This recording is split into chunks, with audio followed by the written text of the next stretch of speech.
ज्यावेळेस छेद समान असतात त्यावेळेस आपण छेदांचा विचार करायचा नाही। आता इथं असं लक्ष द्या की याला छेद नाहीये, या संख्यांना छेद नाही, या फक्त एकट्याच वरच्या संख्या आहेत। तर अशा वेळेस चढता क्रम लावताना आपण सुरुवातीला लहान संख्या घेतो की मोठी घेतो? लहान घेतो ना सुरुवातीला।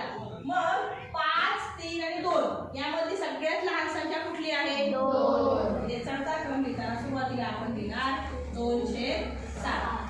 त्यानंतरची मोठी संख्या कुठली आहे? 3/7। बरोबर। आणि सर्वात मोठी संख्या 5/7।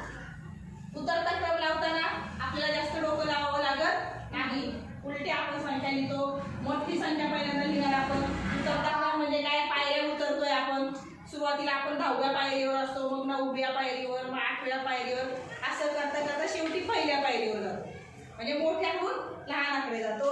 म्हणून उतरत्या क्रमाने आपण सुरुवातीला कुठली लिहिणार आहे? मोठी संख्या। छेद समान आहेत, छेदांकडे लक्ष देणार नाही।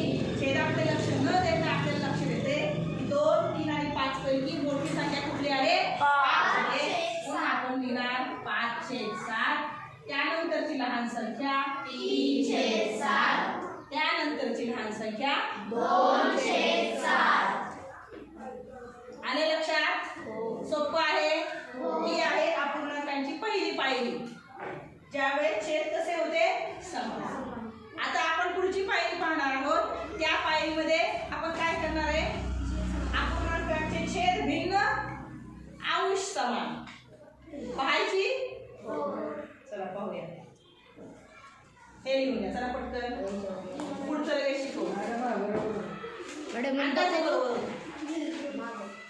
तुम्ही जे लिहिलं ते अंकाचे ऐका, मॅडम बंद करतो। हा